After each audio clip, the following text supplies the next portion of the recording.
Hello students, I hope सब बच्चों ने लास्ट लेक्चर जो इंट्रोडक्शन था काइनेमेटिक्स का वो आपने देखा है सभी ने। और लास्ट जो लेक्चर था उसमें बेसिक इंट्रोडक्शन के अलावा हमने बात की थी डिस्टेंस और डिस्प्लेसमेंट की। ठीक है, सो आज हम स्टार्ट करेंगे। मैंने कहा था आपको कि काइनेमेटिक्स को हम टू पार्ट्स में डिवाइड करेंगे, काइनेमेटिक्स 1 एंड 2 या फिर motion in 1D and motion in 2D. So today we shall start motion in 1D, और जिसको आप बोल सकते हैं motion along straight line।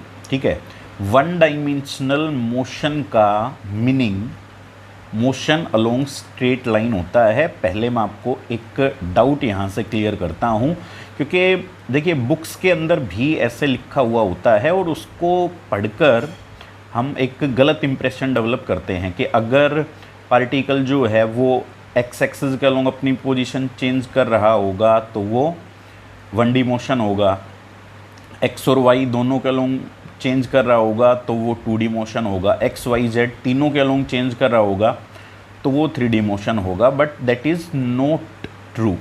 ठीक है, ये एक गलत इंप्रेशन है। यहाँ से क्लियर करते हैं। देखिए motion in a straight line, तो स्ट्रेट लाइन जो है वो एक प्लेन के अंदर भी तो हो सकती है ना। मैं आपको इसका एग्जांपल शो करता हूँ। देखिए जो मेरे पास में पेपर है, ये A4 साइज़ पेपर है। सो पेपर जो है वो बेसिकली एक प्लेन को शो करता है। ठीक है, जिन बच्चों ने नहीं पढ़ा हुआ पहले या फिर इंफॉर्मेशन नहीं है तो लेट मी क्लियर। जैसा कि ये पेज जो आप देख रहे हो ये एक प्लेन को शो करता है। आप किसी को जैसे अगर इसके अलोंग इधर, ठीक है, इसके अलोंग इसके लेंथ के अलोंग फॉर एग्जांपल अगर एक्स एक्सिस कंसिडर करेंगे तो इधर ये आपके पास वाई एक्सिस होगा, तो this is X Y plane. अब स्ट्रेट लाइन में तो कोई पार्टिकल एक्स वाई प्लेन में भी मूव कर सकता है। जैसे कि सपोज करिए आप यहाँ से किसी पार्टिकल ने मूव करना स्टार्ट किया। ठीक है, यहाँ से किसी पार्टिकल ने मूव करना स्टार्ट किया ऐसे, या कोई इंसेक्ट है और वो स्ट्रेट बिल्कुल स्ट्रेट इस डायरेक्शन में ट्रेवल करता है। ठीक है, सो जो इम्प्रेशन है वो उसके अकॉर्डिंग ये 2D मोशन होगा, क्योंकि पोजीशन एक्स एक्सिस के अलोंग भी चेंज होगी, है ना, और वाई एक्सिस के अलोंग भी चेंज होगी। तो उन्होंने बताया कि एक्स एक्सिस और वाई एक्सिस दोनों के अलोंग अगर पोजीशन चेंज हो रही है तो ये 2D मोशन है। But this is not true. जी बिल्कुल ये ट्रू नहीं है। आप ये देखिए कि ये मोशन किस तरह का है, स्ट्रेट लाइन। अगर पार्टिकल एक स्ट्रेट लाइन पाथ को ओबे करता है या फॉलो करता है तो हम उसे 1D मोशन ही कहेंगे, वन डायमेंशनल मोशन ही कहेंगे। अब यूँ तो ये स्पेस में भी हो सकता था। लेट अगर यहाँ पर कोई बर्ड होता तो वो बर्ड इस तरह से स्पेस में स्ट्रेट लाइन में मूव कर सकता था ना, इस तरह यहाँ से स्ट्रेट लाइन में ऐसे स्पेस में मूव कर सकता था। तो ये 3D मोशन नहीं होता है ना, जो इम्प्रेशन हमें बुक से मिलता है। अब अगर इस तरह से स्पेस में कोई पार्टिकल मूव करता तो एक्स एक्सिस वाई और जेड एक्सिस तीनों के अलोंग उसकी पोजीशन चेंज हो रही है, तो वो जो मोशन है वो है तो स्ट्रेट लाइन ही ना। स्ट्रेट लाइन में अगर कोई बर्ड मूव कर रहा है स्पेस में, तो स्ट्रेट लाइन में जब तक पार्टिकल मूव करेगा, ठीक है, पार्टिकल जब तक स्ट्रेट लाइन के अलोंग मूव करेगा तो वो 1D मोशन ही कहा जाएगा। तो ये एक मिसकंसेप्शन जनरली बच्चे के माइंड में अननेसेसरीली डेवलप होता है, तो वो पहले आप इसको क्लियर करें। और इसके लिए मैं आपको वैलिड जो आर्गुमेंट है वो ये दे सकता हूँ कि अगर पार्टिकल मूव करता है इस तरह से इस स्ट्रेट लाइन के अलोंग, ठीक है, सो जो एक्स एक्सिस और वाई एक्सिस है is a matter of choice. अब मैं कंसिडर करूँगा इस लाइन के अलोंग एक्स एक्सिस को, ठीक है, वो मेरा चॉइस का मैटर है। ठीक है, आप एक्स एक्सिस वाई एक्सिस कहीं पर भी कंसिडर कर सकते हैं, बट इस बात का ध्यान रखना है कि हमें वो परपेंडिकुलर होने चाहिए। सो अगर मैं इसको एक्स एक्सिस कंसिडर करूँगा सो ये मेरे लिए वाई एक्सिस होगा इसके परपेंडिकुलर। ठीक है, अब पार्टिकल मूव कर रहा है इसमें स्ट्रेट लाइन के अलोंग, ठीक है, सो स्ट्रेट लाइन के अलोंग अगर पार्टिकल मूव करता है तो ध्यान रखिए आप इस बात को, चाहे प्लेन में मूव करे वो, चाहे वो एक स्ट्रेट लाइन के अलोंग मूव करे। स्ट्रेट लाइन किस तरह की, एक एक्सिस के अलोंग मूव करे, एक प्लेन में मूव करे, ठीक है, एक प्लेन के अलोंग मूव करे या स्पेस में मूव करे, जब तक पार्टिकल का मोशन स्ट्रेट लाइन है तब तक ये मोशन 1D मोशन होगा। जस्ट थिंक कितना स्ट्रेस मैंने इस बात पर रखा है, और वो इस वजह से क्योंकि मैंने देखा है बच्चे सबसे पहले ही ये मिसकंसेप्ट अपने माइंड में लेकर आते हैं कि, और वो उनको चाहे वो ना चाहें लेकिन उनके माइंड में डाल दिया जाता है। तो फर्स्ट ये क्लियर किया हमने, अब इसके बाद में हम कैरी करते हैं। सो स्टूडेंट्स, लास्ट जो लेक्चर था उस लेक्चर में हम डिस्टेंस और डिस्प्लेसमेंट का थोड़ा आइडिया मैंने आपको दिया। मैंने कहा था आपने 9th में पढ़ा होगा, यट एक बार फिर से डिस्कस हम करेंगे। सो देखिए यहाँ पर जो डिस्टेंस और डिस्प्लेसमेंट है, डिस्टेंस एंड डिस्प्लेसमेंट,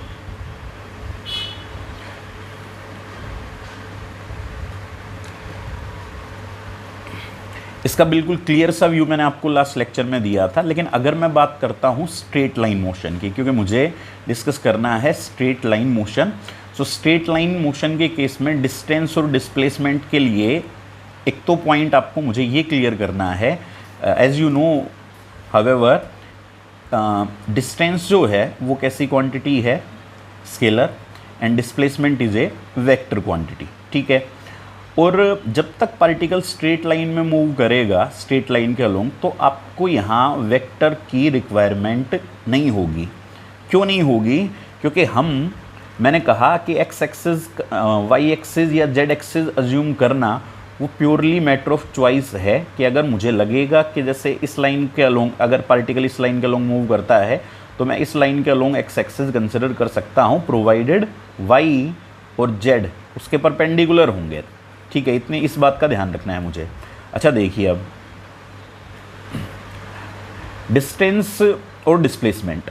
सो अगर मैं आपको ये कहूँ कि this is a straight line, ये स्ट्रेट लाइन है जिसके अलोंग कोई पार्टिकल मूव करता है। जब भी मैं वर्ड यूज़ करूँगा पार्टिकल, इसका मीनिंग ये होगा कि एक कोई ऑब्जेक्ट है, जिसका कोई ऑब्जेक्ट है, कोई भी ऑब्जेक्ट है, ठीक है, कोई बॉक्स है, तो उसके साइज़ को नेग्लेक्ट कर दिया गया है, लेंथ है, ब्रेड्थ है, उसके साइज़ को इग्नोर कर दिया गया है, और जो भी पार्टिकल था उसको एक पॉइंट से रिप्रेजेंट किया गया है, ठीक है। ये आगे चलकर एक सेंटर ऑफ मास के नाम से भी कॉन्सेप्ट आएगा, बट अभी तो ये समझिए आप कि साइज़ को हम इग्नोर करके चलेंगे और एक बॉडी को एक पार्टिकल की तरह से, एक सिंगल पॉइंट की तरह से ट्रीट करेंगे।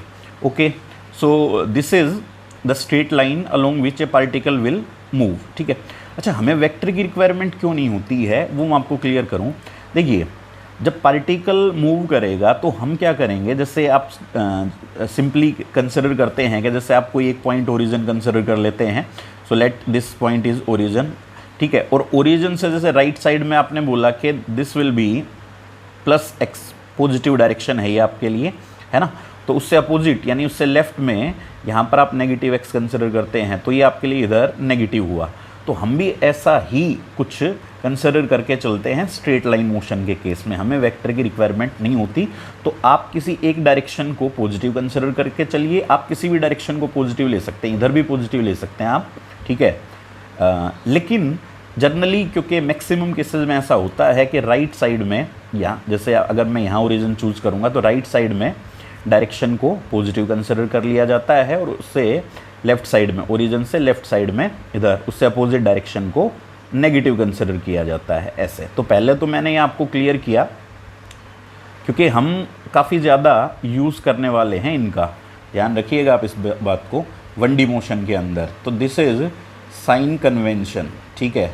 ये साइन कन्वेंशन हम फॉलो कर रहे हैं, राइट साइड में पॉजिटिव डायरेक्शन अज्यूम करेंगे, लेफ्ट में नेगेटिव, इस तरह से, ठीक है।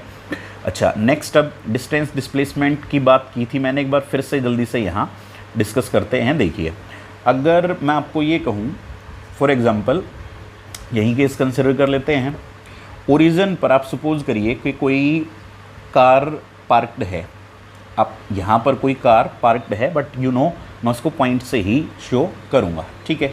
अच्छा, this is x axis and suppose this is x coordinate which I write here x equals to, let me call it 100 metre, ठीक है। ओरिजिन था तो x की वैल्यू यहाँ 10 भी होगी, 20 भी होगी, 50 भी होगी, 100 होगी, ठीक है। इसी तरह से लेफ़्ट साइड में यहाँ कोऑर्डिनेट्स मार्क होंगे। सो लेट यहाँ पर x कोऑर्डिनेट की वैल्यू मैं शो कर लेता हूँ -100 से, ओके, ठीक है। अच्छा, अब कार यहाँ पर है, ओरिजिन पर है, ठीक है। अब देखिए यहाँ से कार ने मूव करना स्टार्ट किया ओरिजिन से, और ओरिजिन से कार मूव करती है, और पहले जो कार है वो ट्रेवल करती है इस पॉइंट तक, ये है पी पॉइंट। यहाँ तक कार आई, स्ट्रेट पाथ को फॉलो करते हुए कार ओ से पी तक ट्रेवल करती है, ठीक है। कार ओ से पी तक ट्रेवल करती है, यहाँ लेट ऐसे समझ लीजिए पी, यहाँ ये मैंने सिंबल यूज़ किया है पेट्रोल पंप के लिए, यहाँ पेट्रोल पंप था, पेट्रोल पंप से पेट्रोल लिया और उसके बाद से कार ने टर्न किया, और जो कार है वो वापस कहाँ आ गई है, ओ पॉइंट पर, ठीक है। ओ से पी, और कार फिर कहाँ गई, पी से ओ पॉइंट तक, क्लियर, ओके। आपसे ये पूछा गया है, ये सिंपल सा क्वेश्चन आपसे ये पूछा गया, उसकी ये जो जर्नी है अभी इसी पर कंसंट्रेट करिए, from O to P and then back from P to O. मेरा सिंपल सा क्वेश्चन है, distance as well as displacement of car. I know everyone is capable of answering this simple question. O से P के लिए car move करती है और P से वापस ओ पॉइंट तक आती है, उसी पाथ के अलॉन्ग आती है, बट थोड़ा समझ में आया इसलिए मैंने इसको ऐसे शो किया, अदरवाइज ये गई स्ट्रेट ऐसे और फिर वापस पी से ओ, ठीक है। एक स्ट्रेट लाइन के अलॉन्ग पार्टिकल मूव करना चाहिए ना, सो यहाँ ओ से पी और उसी पाथ के अलॉन्ग पी से ओ, ठीक है। डिस्टेंस और displacement, so first we will write displacement and then we will write its distance। अच्छा, स्टेटमेंट क्या थी डिस्प्लेसमेंट की, इनिशियल और फाइनल जो पोजीशन है किसी भी पार्टिकल की, इनिशियल और फाइनल पोजीशन, सो उनके बीच में जो स्ट्रेट लाइन होती है, इनिशियल पोजीशन को हम फाइनल पोजीशन से स्ट्रेट लाइन से ज्वाइन करते हैं। सी हियर, एक पार्टिकल यहाँ से चला है और वो किसी पाथ को फॉलो करते हुए यहाँ आया ए से बी। सो मैं आपको जस्ट रिकैप कर रहा हूँ वो पीछे जो आपने स्टडी किया था, इनिशियल पॉइंट फाइनल पॉइंट। तो क्या करेंगे डिस्प्लेसमेंट फाइंड करने के लिए, इनिशियल पोजीशन को आप फाइनल पोजीशन से स्ट्रेट लाइन से ज्वाइन कर देंगे, इनिशियल पोजीशन को फाइनल पोजीशन से स्ट्रेट लाइन से ज्वाइन करेंगे। ये जो लेंथ है ये इस स्ट्रेट लाइन की लेंथ, ये डिस्प्लेसमेंट होती है ना। अच्छा, एरो इनिशियल से फाइनल पोजीशन की तरफ। नाउ सी, ओ से आप स्टार्ट हुए, वापस आप ओ पॉइंट पर आ चुके हैं, आपका इनिशियल पॉइंट भी यही है, फाइनल पॉइंट भी यही है, तो इसी पॉइंट को इसी पॉइंट से जो स्ट्रेट लाइन ज्वाइन करेगी उसकी लेंथ होगी 0।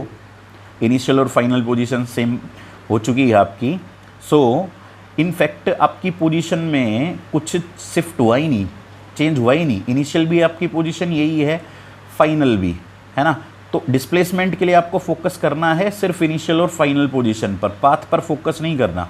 सो इनिशियल और फाइनल पोजीशन सेम है, सो डिस्प्लेसमेंट कितना होगा 0, क्योंकि वो स्ट्रेट लाइन जो इनिशियल को फाइनल से ज्वाइन करती है, आपके लिए तो इनिशियल और फाइनल सेम है, तो displacement will be 0। Now we shall talk about distance. Distance क्या थी, length of the actual path travelled, length of the actual path travelled. So actual path जो ट्रेवल किया है कार ने उसकी लेंथ को हम बोल रहे थे distance. See here, O to P travel किया कार ने, तो उसको कितना मूव करना पड़ा, यहाँ से ओरिजिन से x इक्वल्स टू 100, तो this is 100 metre, then turns back and comes to point O, so 100 metre फिर वापस ट्रेवल करना पड़ा। Distance is a scalar quantity, so 100 ये और 100 ये ट्रेवल करना पड़ा, it means it's distance is 200 metre, simple. And I hope all of you completely, I think, understood it. Now see, if I say I am taking the another example, okay, consider it just like another case, ठीक है। सो O से चले आप P point तक गए car लेकर, P से O point तक आए। अब आप सपोज नेक्स्ट प्रॉब्लम है ये, और O पर स्टॉप ना करके आप ट्रैवल करते हो, किसी फ्रेंड से मिलने के लिए चले गए और आप आए यहाँ पर, ठीक है, आप यहाँ आ चुके हैं, यहाँ। Suppose this is point F, your friends home, ठीक है। ये आपके फ्रेंड का घर है, यानी यहाँ से चले, पेट्रोल पंप पर गए, वापस आए और फिर आप अपने फ्रेंड के घर आए, फाइनली आप यहाँ पर आ चुके हैं, अब यहाँ पर हैं। तो जो O पॉइंट से और F पॉइंट तक की आपकी जर्नी रही, O से F पॉइंट तक की जर्नी रही, इस जर्नी में आपका डिस्प्लेसमेंट कितना है, डिस्टेंस कितनी है, सेम क्वेश्चन है मेरा। सो बात करें अगर फर्स्ट डिस्प्लेसमेंट की, so this is our initial position O, this is final position. Initial position को फाइनल पोजीशन से, ये इनिशियल पोजीशन यहाँ से आपने चलना स्टार्ट किया था, फाइनल पोजीशन ये है, इनिशियल पोजीशन को फाइनल पोजीशन से स्ट्रेट लाइन से ज्वाइन कर दिया, एरो इनिशियल से फाइनल पोजीशन की तरफ आपको लगानी है, इनिशियल से फाइनल, है ना। सो आपका डिस्प्लेसमेंट कितना हुआ, आपका डिस्प्लेसमेंट हुआ है -100 मीटर, ये इनिशियल पोजीशन, ये फाइनल पोजीशन।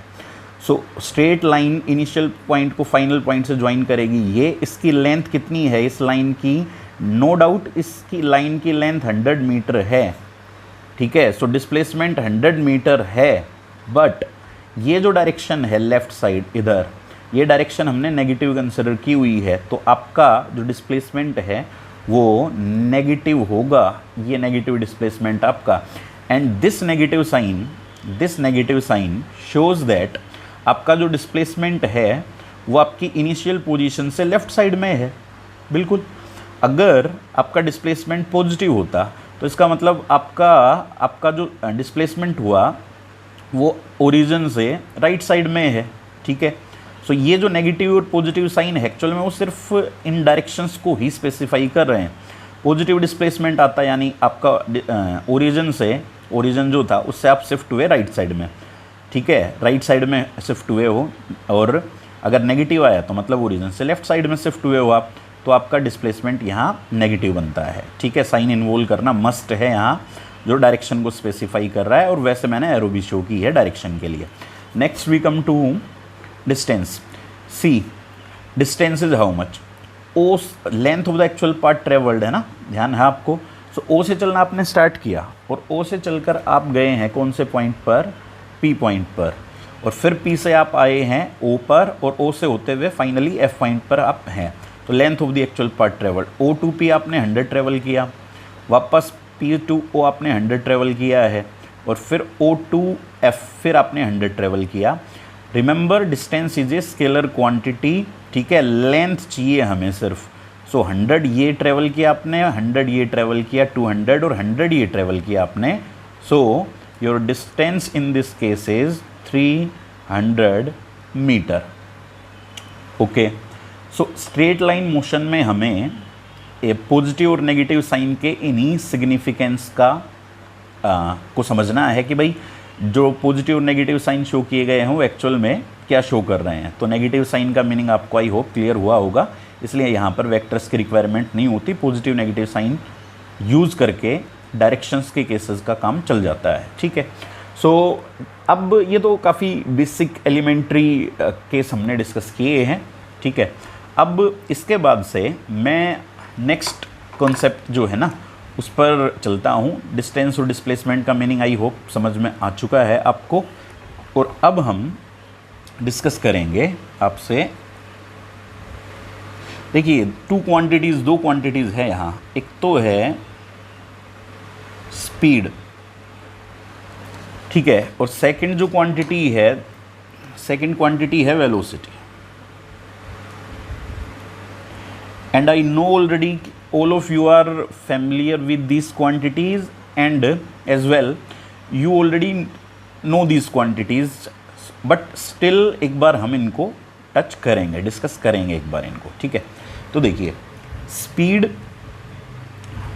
मुझे यहाँ पर डिस्कस करनी होती है, तो मेनली मैं क्लासीफाई करता हूँ दो ही तरह से, ठीक है। स्पीड हमें डिस्कस करनी है, एक तो यहाँ पर होती है एवरेज स्पीड,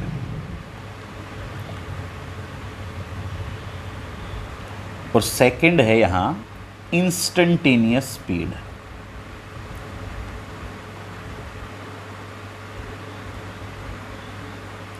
ठीक है। इसी तरह से वेलोसिटी भी क्लासीफाई करेंगे, average velocity, and second is instantaneous velocity. So average speed, instantaneous speed, average velocity, instantaneous velocity. So first we are going to discuss average speed and average velocity. इन दोनों को discuss करते हैं पहले, ठीक है। तो देखिए, सो एवरेज जो वर्ड है ना, एवरेज जो वर्ड है, एक्चुअल में एवरेज वर्ड का हम यहाँ पर यूज़ करेंगे जब आपको ये कहा जाएगा कि आप स्पीड फाइंड करिए in this particular interval of time. ऐसे ही एवरेज वेलोसिटी भी। सो एवरेज स्पीड और एवरेज वेलोसिटी हम फाइंड करेंगे in any specific given time interval, ठीक है। आपको टाइम इंटरवल दिया जाएगा। अब टाइम इंटरवल वो 1 आवर का भी हो सकता है, ठीक है, वो 1 मिनट का भी हो सकता है, वो 2 सेकंड का भी हो सकता है, 4 सेकंड का भी हो सकता है, 1 सेकंड का भी हो सकता है। मतलब टाइम का कुछ इंटरवल होगा, आपको वो दिया जाएगा, उसमें आपने स्पीड या वेलोसिटी फाइंड करनी होगी, तो एवरेज स्पीड या एवरेज वेलोसिटी होगी, ठीक है। फिर आप अभी काफ़ी के माइंड में आ रहा होगा, फिर इंस्टेंटेनियस स्पीड या इंस्टेंटेनियस वेलोसिटी, वो किसी एक पर्टिकुलर इंस्टेंट पर फाइंड करनी होगी। मतलब आपको जैसे ये बोला जाए कि कोई जो कार है और वो रोड पर मोशन में है, ठीक है, मूव कर रही है, मोशन में है, और आपको बोला जाए कि जैसे मैं आपको कहूँ 12:10 और लेट 5 सेकंड हुए, 12:10 और 5 सेकंड हुए, तब इसकी स्पीड बताओ या इसकी वेलोसिटी बताओ। तो आप उसकी स्पीड या वेलोसिटी किसी पर्टिकुलर इंस्टेंट पर बता रहे हो ना, किसी पर्टिकुलर सेकंड पर बता रहे हो, तो वो इंस्टेंटेनियस स्पीड या वेलोसिटी है, तो उसको हम बाद में स्टडी करेंगे। पहले हम एवरेज स्पीड और एवरेज वेलोसिटी को ही डिस्कस करते हैं।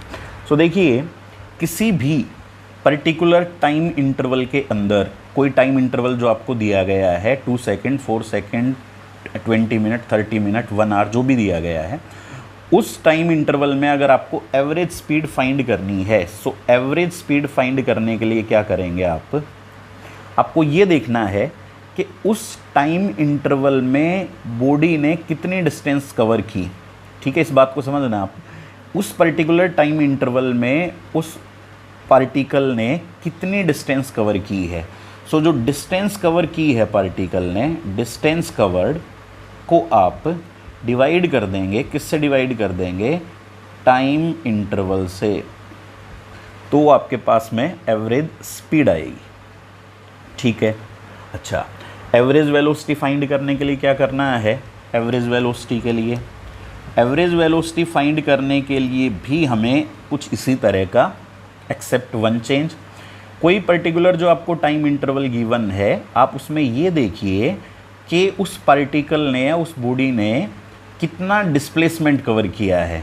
So displacement covered per unit time is average velocity, displacement covered per unit time, time interval से डिवाइड कर दिया मैंने, displacement divided by time interval, ठीक है, ये एवरेज वेलोसिटी होगी, और डिस्टेंस बाई टाइम इंटरवल ये एवरेज स्पीड होगी। इस बात को आप ऐसे भी समझ सकते हैं कि 1 सेकंड में जो डिस्टेंस कवर करी गई है वो एवरेज स्पीड कही जाएगी, 1 सेकंड में जो डिस्प्लेसमेंट कवर किया गया उसको क्या कहेंगे, एवरेज वेलोसिटी, ठीक है।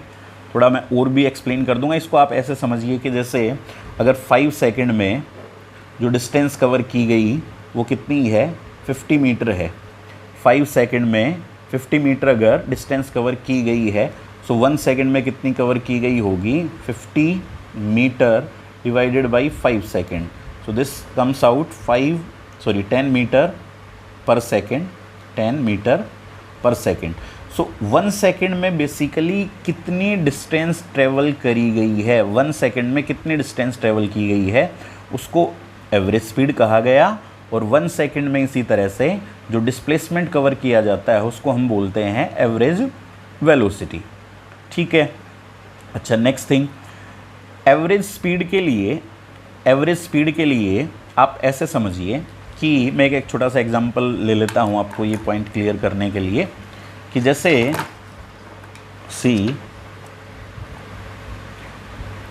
ये कोई स्ट्रेट रोड है, ठीक है, ऐसे स्ट्रेट रोड है और इस पर कोई कार मूव करती है। ये तो मैं आपको बता ही चुका हूँ, बॉडी के डायमेंशंस इग्नोर किए जाएंगे। यहाँ कार स्ट्रेट लाइन में ट्रेवल करती है, ठीक है। अब देखिए, होता ऐसा है, आप भी अगर कार लेकर या बाइक लेकर जब भी रोड पर चलते हैं तो कहीं पर तो ऐसा होता है कि जैसे कार ने यहाँ से चलना स्टार्ट किया ओ पॉइंट से, ठीक है, ओ पॉइंट से कार ए पॉइंट तक आई, ओ से ए तक, तो यहाँ पर ट्रैफिक नहीं है या फिर काफ़ी कम है, ठीक है। तो इस ड्यूरिंग आपने क्या किया, ओ से ए तक आपने काफ़ी डिस्टेंस ट्रेवल की ज़्यादा, और वो भी कम टाइम में, क्योंकि यहाँ पर ट्रैफिक कम था, ठीक है, रोड पर ट्रैफिक नहीं था, तो आप स्मूथली आराम से चल सकते हैं और कम टाइम में आप ज़्यादा डिस्टेंस ट्रेवल कर सकते हैं। बट अगर हम बात करें ए से बी के लिए लेट, तो यहाँ पर आप मानकर चलिए काफ़ी ज़्यादा ट्रैफिक था और कार की जो स्पीड है वो काफ़ी कम रही होगी यहाँ पर, है ना, भीड़ भाड़ की जगह है, उसमें काफ़ी कम स्पीड रही होगी। इनफैक्ट स्पीड कम रही होगी तो उससे क्या हुआ होगा कि जो डिस्टेंस ट्रेवल करी गई है वो डिस्टेंस भी काफ़ी कम ट्रेवल हुई होगी, यानी कि उतने ही टाइम में यहाँ ज़्यादा डिस्टेंस ट्रेवल हुई होगी और उतने ही टाइम की बात करें उसमें यहाँ कम डिस्टेंस ट्रेवल हुई होगी। तो बेसिकली एवरेज स्पीड हमें किस चीज़ का आइडिया देती है? एवरेज स्पीड का मतलब ये हुआ कि भाई एक ऐसी स्पीड, एक पर्टिकुलर ऐसी स्पीड जिस स्पीड के साथ में आप इस रोड पर ट्रैवल करें, जिस स्पीड के साथ में अगर आप इस रोड पर ट्रैवल करते हैं ओ पॉइंट से बी पॉइंट तक जाने के लिए, ठीक है, उतने ही पर्टिकुलर टाइम में, उसी पर्टिकुलर टाइम में, देखो ओ से बी तक आने में आपने जो टाइम लगाया था इस सिचुएशन में, जब यहाँ आपने ज़्यादा डिस्टेंस ट्रेवल की थी और यहाँ कम डिस्टेंस ट्रेवल की थी भीड़ की वजह से, ठीक है। तो एवरेज स्पीड का मतलब क्या है कि भाई कितनी स्पीड से चला जाए, एक फिक्स स्पीड से, कितनी फिक्स स्पीड से चला जाए ताकि उतने टाइम में इस डिस्टेंस को कवर किया जा सके। आई होप आपको एवरेज स्पीड का आइडिया अब क्लियर हुआ है, ठीक है। अच्छा, तो अब स्टार्ट करते हैं। एक केस में आपके साथ में डिस्कस करता हूँ एवरेज स्पीड को लेकर, और एवरेज वेलोसिटी भी उसके अंदर फाइंड करेंगे। एक तो सिंपल सा एग्जांपल तो देखिए आप ये ले सकते हैं, आई होप आप सब बताने पाएंगे, सोल्व करने पाएंगे इसको। देखिए, ये स्ट्रेट रोड कंसिडर किया हमने, और वही केस कंसिडर कर लेते हैं जो पीछे स्टडी किया था, क्या, ओरिजिन। और यहाँ पर मेरे पास ये पॉइंट है P, ठीक है। सो आप O से मूव करना स्टार्ट करते हैं अपनी कार के अंदर, और P पॉइंट के लिए कोऑर्डिनेट क्या था, एक्स कोऑर्डिनेट की वैल्यू 100 मीटर थी, P पॉइंट के लिए एक्स कोऑर्डिनेट 100 मीटर था। सो कार ट्रेवल करती है O से P, ठीक है, और फिर then it returns to point O यहाँ पर, ठीक है।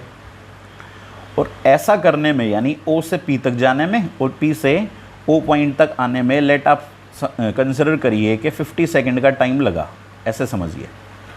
O से P तक जाने में और P से O तक आने में 50 सेकंड का टाइम लगा। सो कार की एवरेज स्पीड कितनी रही, एवरेज वेलोसिटी कितनी है? सो एवरेज स्पीड और एवरेज वेलोसिटी इस केस में कैसे फाइंड करेंगे? सो एवरेज स्पीड फाइंड करने के लिए क्या करना होगा, मैंने आपको क्या बताया अभी, distance cover divided by time interval. So average speed को फाइंड करने के लिए एवरेज स्पीड O से P से O डिस्टेंस कितनी है उसको टाइम से डिवाइड कर देंगे, टाइम इंटरवल 50 सेकंड गिवन है। सो डिस्टेंस हमने फाइंड की थी, O से P आप गए 100, फिर वापस P से O आए फिर से 100, तो कितना ट्रेवल किया आपने, 200। किससे डिवाइड करना चाहिए, 200 मीटर ट्रेवल किया, कितना टाइम लगा है, 50 सेकेंड। सो 50 सेकेंड, सो अगर आप सोल्व करते हैं इसको, this comes out to be 4 metre per second, है ना, ये कितना होगा 4 मीटर पर सेकेंड। तो इस जर्नी में आपकी एवरेज स्पीड कितनी रही 4 मीटर पर सेकेंड, ठीक है। एवरेज वेलोसिटी की बात करें, एवरेज इसी केस में average velocity, so average velocity कितनी होगी उसमें, डिस्प्लेसमेंट तो आपका ज़ीरो है, आप जहाँ से चले थे वापस उसी पॉइंट पर आ चुके हैं, सो डिस्प्लेसमेंट आपका ज़ीरो रहा। अगर डिस्प्लेसमेंट ज़ीरो रहा तो एवरेज वेलोसिटी फाइंड करने के लिए मुझे डिस्प्लेसमेंट को ही तो टाइम इंटरवल से डिवाइड करना है। सो डिस्प्लेसमेंट की वैल्यू है 0 और टाइम इंटरवल कितना है 50, तो एवरेज वेलोसिटी कितनी है 0, ठीक है। ये एवरेज वेलोसिटी आपके पास आएगी 0, ठीक है। एक दो छोटी छोटी बातें और भी डिस्कस कर लेते हैं इस एग्जाम्पल की हेल्प से। देखिए, जो एक तो आपको ये क्लियर हो गया होगा इस एग्जाम्पल की हेल्प से, डिस्टेंस कवर्ड की वैल्यू मेरे पास में 200 मीटर थी, है ना, और डिस्प्लेसमेंट कितना था इस केस में 0। सो डिस्टेंस हमेशा डिस्प्लेसमेंट से ज़्यादा होती है, डिस्टेंस कवर्ड हमेशा डिस्प्लेसमेंट से ज़्यादा होती है, हाँ इक्वल हो सकती है। Distance and displacement can be equal, कब इक्वल हो सकते हैं डिस्टेंस और डिस्प्लेसमेंट, जब पार्टिकल स्ट्रेट लाइन के अलोंग मूव करे लेकिन टर्न ना हो। जैसे O पॉइंट से कार और P पॉइंट तक आई, अब O से चलकर अगर कार P पॉइंट तक आती है, ये ओरिजिन था हमारे लिए और ये x की वैल्यू यहाँ x कोऑर्डिनेट की वैल्यू 100 मीटर थी, ठीक है। सो देखिए इस केस में O से P तक अगर कार गई, सो O से P के लिए डिस्टेंस भी 100 मीटर है, जो पाथ कवर किया उसकी लेंथ वो भी 100 मीटर है, एंड डिस्प्लेसमेंट भी कितना है 100 मीटर, ठीक है।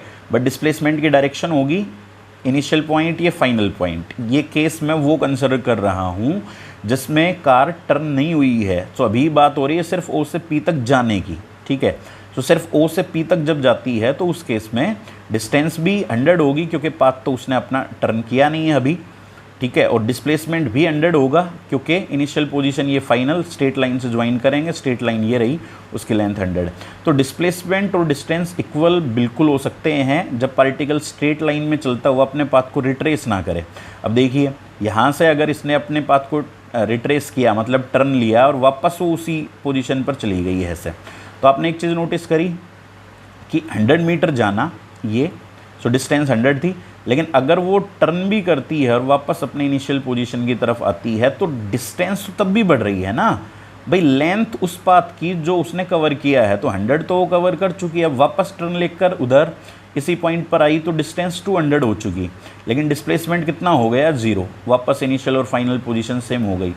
सो डिस्टेंस डिस्प्लेसमेंट से हमेशा ज़्यादा होगी या इक्वल हो सकती है अगर पार्टिकल स्ट्रेट लाइन में। क्लियर करूं कि जो डिस्प्लेसमेंट है वो 0 हो सकता है ना। ये केस आपने देखा यहाँ डिस्प्लेसमेंट 0 ज़रूर हुआ है बट डिस्टेंस की वैल्यू कभी 0 नहीं हो सकती, क्योंकि अगर पार्टिकल एक बार मूव करना स्टार्ट कर दिया उस पार्टिकल ने, तो जो लेंथ उसने कुछ ना कुछ तो कवर की होगी। अगर पार्टिकल ने मूव करना स्टार्ट कर दिया है, ठीक है, तो डिस्टेंस कुछ तो वो कवर करेगा, कुछ तो पाथ कवर करेगा, तो डिस्टेंस की वैल्यू कभी 0 नहीं होगी। डिफरेंस एक ये देख लिया आपने कि डिस्टेंस और डिस्प्लेसमेंट में कि डिस्टेंस स्केलर है, डिस्प्लेसमेंट क्या है, वेक्टर क्वांटिटी है।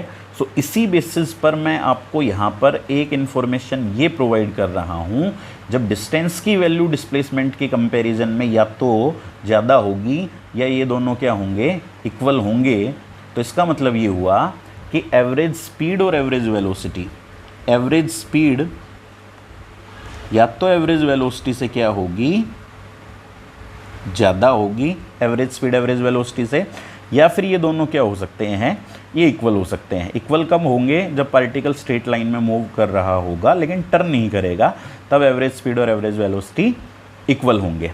नेक्स्ट थिंग, एवरेज स्पीड आपको सिर्फ आइडिया किस चीज़ का देती है कि पार्टिकल अगर इतनी स्पीड से चलेगा, इस स्पीड से चलेगा, तो वो इस पाथ को कवर कर लेगा इस पर्टिकुलर टाइम इंटरवल में। बट कोई ज़रूरी नहीं है कि मतलब पार्टिकल हमेशा उतनी स्पीड से चला हो। मैंने एक एग्जांपल दिया कि अगर रोड एम्प्टी है, यहाँ व्हीकल्स नहीं है, तो मे बी व्हीकल या कार जो है वो ज़्यादा स्पीड से चली हो, ट्रैफिक हुआ तो स्पीड कम हो गई हो, ठीक है। ये पॉइंट क्लियर हुआ आपको, ठीक है। तो एवरेज स्पीड जब आप फाइंड करते हैं वो आपको उस जर्नी के लिए एक आइडिया देती है कि भाई इस जर्नी में अगर आप इतनी स्पीड से चलेंगे तो इतनी दूरी को आप इतने टाइम में कवर कर लेंगे। लेकिन कोई ज़रूरी तो नहीं है कि आप उतनी स्पीड से चल पाएँ, क्योंकि रोड की ट्रैफिक कंडीशंस पर काफ़ी कुछ डिपेंड करता है, ठीक है। अब मैं आपको एवरेज स्पीड के साथ में रिलेटेड कुछ केसेस आपके साथ में और भी डिस्कस करता हूँ नेक्स्ट पेज पर, ठीक है। नेक्स्ट पेज पर डिस्कस करते हैं। देखिए, हमें जैसे कुछ अलग अलग सिनेरियोज़ मैं आपको शो करता हूँ जिनके अंदर हमें एवरेज स्पीड फाइंड करनी होती है, ठीक है। सो ये केसेस आपको आने चाहिए, काफ़ी बेसिक से केसेस है ये। देखिए, ये फॉर एग्जांपल एक स्ट्रेट रोड, ठीक है, स्ट्रेट रोड। अब इसमें स्ट्रेट रोड में जब कोई भी व्हीकल मूव करता है, कोई भी पार्टिकल मोशन में होता है, तो जैसे मैंने ये शो किया किसी कार को, ठीक है, ये मैंने शो किया। अच्छा, जो कार है यहाँ, ये यहाँ से मूव करना स्टार्ट करती है, ओ पॉइंट से लेट इसने मूव करना स्टार्ट किया, ठीक है। सो इसकी जो पाथ है उसको मैंने शो किया। कार ओ पॉइंट से लेट ए पॉइंट तक आई और उसके बाद ये कार ए पॉइंट से मूव करके कहाँ तक गई, बी पर। ये सिंपल सी जर्नी लेते हैं उसकी, O to A and then from A to B, ठीक है। सो फर्स्ट केस में आपके साथ में ये डिस्कस कर रहा हूँ कि अगर ये कार ट्रेवल करती है v1 स्पीड से, अब v1 स्पीड से ट्रेवल करती है, टोटल जर्नी में जो टाइम लगा उसके हाफ टाइम तक वो ट्रेवल करती है v1 स्पीड से, ठीक है। उसके बाद नेक्स्ट हाफ वो ट्रेवल करती है v2 स्पीड से। और थोड़ा यहाँ ध्यान दीजिए मेरी लैंग्वेज पर। मैंने कहा जैसे ओ से बी तक आने में इस कार को जितना भी टाइम लगना था उस टाइम का हाफ टाइम के लिए कार कितनी स्पीड से ट्रेवल कर रही है, v1, और नेक्स्ट हाफ टाइम के लिए वो ट्रेवल कर रही है v2 स्पीड से। तो आपसे पूछा गया है कि भाई कार की एवरेज स्पीड बताइए कितनी होगी, ठीक है। एवरेज स्पीड बताइए, कैसे करेंगे सोल्व आप इसको। एवरेज स्पीड के लिए मैंने फॉर्मूला क्या बताया था आपको, एवरेज स्पीड के लिए मैंने आपको फॉर्मूला बताया था कि जो डिस्टेंस ट्रेवल करी है कार ने उसको हम टाइम इंटरवल से डिवाइड करेंगे, ये डिस्कस किया था। अब यहाँ अगर कार ओ पॉइंट से मूव करती है और टोटल जर्नी में जो टाइम लगना था सो उसकी हाफ टाइम तक वो v1 स्पीड से ट्रेवल करती है ना, और नेक्स्ट हाफ टाइम के लिए v2 स्पीड से ट्रेवल करती है। सो डिस्टेंस कितनी कवर हुई, आप सोचिए। डिस्टेंस हम यहाँ से लिख सकते हैं इस इंफॉर्मेशन की हेल्प से। अगर टोटल टाइम जो जर्नी का है, लेट टोटल टाइम जो है जर्नी का, टोटल टाइम वो है t, तो t/2 टाइम के लिए यानी हाफ टाइम के लिए कितनी स्पीड से ट्रेवल किया उसने, v1 से। तो कितनी डिस्टेंस ट्रेवल करनी चाहिए, डिस्टेंस ट्रेवल करनी चाहिए हाफ टाइम में। आपको स्पीड कितनी गिवन है, v1, और टाइम कितना है t/2। तो t/2 यानी हाफ टाइम में ये डिस्टेंस ट्रेवल कर ली। फिर उसके बाद नेक्स्ट हाफ टाइम में कितनी डिस्टेंस ट्रेवल करेगी, स्पीड कितनी है v2, टाइम कितना t/2, क्योंकि टोटल टाइम 2 इक्वल पार्ट्स में डिवाइडेड था। फर्स्ट हाफ में v1 वेलोसिटी से, सेकेंड हाफ टाइम में v2 से। सो अब कितनी डिस्टेंस ट्रेवल करेगी नेक्स्ट t/2 टाइम में, वेलोसिटी या स्पीड कितनी हो गई है v2। अब इसमें कंफ्यूज मत होना, कभी मैं स्पीड बोल लूँ कभी वेलोसिटी। जब तक जैसे यहाँ पार्टिकल स्ट्रेट लाइन के अलोंग ट्रेवल करेगा, स्ट्रेट लाइन के अलोंग ही ट्रेवल करेगा, ठीक है, तब तक हम इंटरचेंजेबली यानी स्पीड या वेलोसिटी यूज़ कर सकते हैं, ठीक है। सो v2 वेलोसिटी से या स्पीड से ट्रेवल किया कितने टाइम के लिए, t/2 टाइम के लिए। तो this is distance covered, okay. Distance cover किए उसने t टाइम में। देखिए t/2 टाइम में ये करी, t/2 टाइम में ये करी, तो टोटल डिस्टेंस हो गई। डिवाइड करना है किससे, टाइम इंटरवल। तो टाइम इंटरवल कितना है इस केस में t, तो मैं उसको किससे डिवाइड, टोटल टाइम की बात हो रही है, टोटल टाइम तो t/2 first half, t/2 second half, तो टोटल टाइम कितना लगा t। सिंपली आप जब इसको सोल्व करते हैं then you get average speed equals to, यहाँ t जो था वो इससे कैंसिल हुआ, we get v1 + v2/2, v1 + v2/2।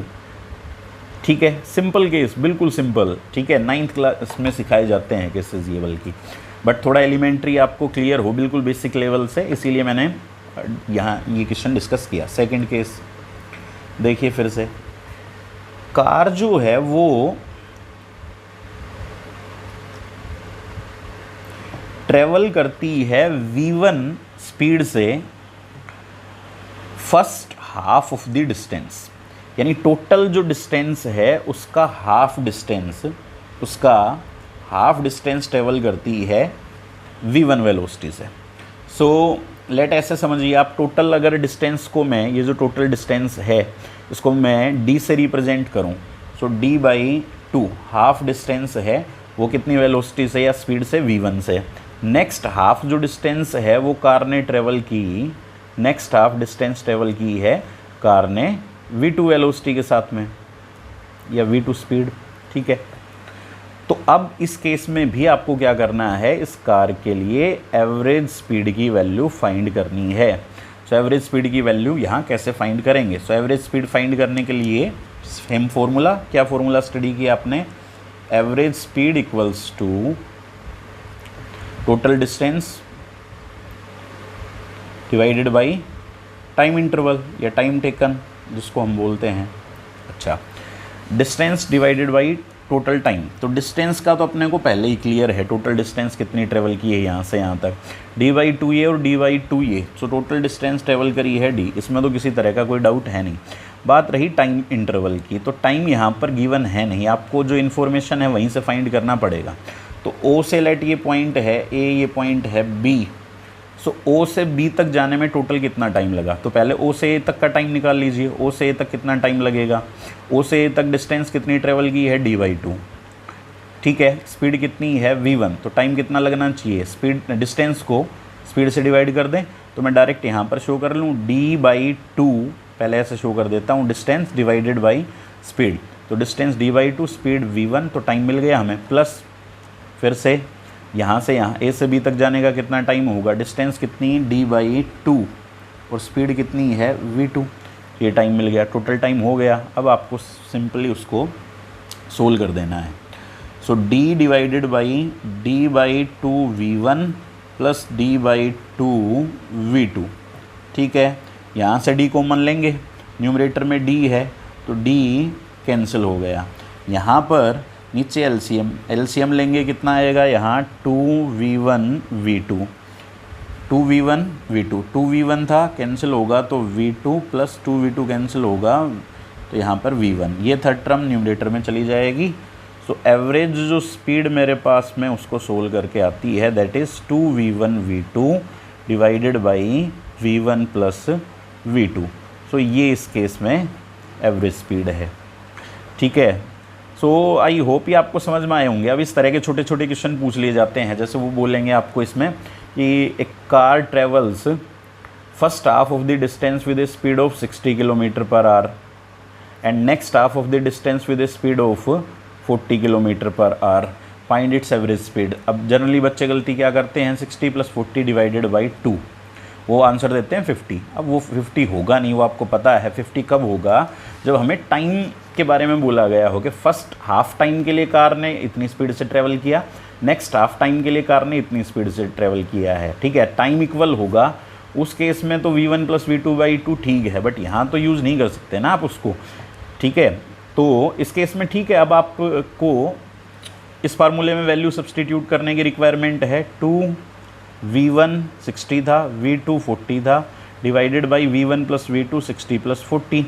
Solve करेंगे, न्यूमरेटर में कितना हुआ, यहाँ से डिनोमिनेटर में हो गया 100 होगा, सो 2 × 60 × 40 डिवाइडेड बाई 100, ये 2 0 कैंसिल हो गई है। ये देखिए 24 × 2 48 km/h, ये उसका आंसर हुआ। अब आप इससे रिलेटेड जो प्रॉब्लम्स हैं आई होप उनको ईज़िली सोल्व कर सकते हैं। ओके।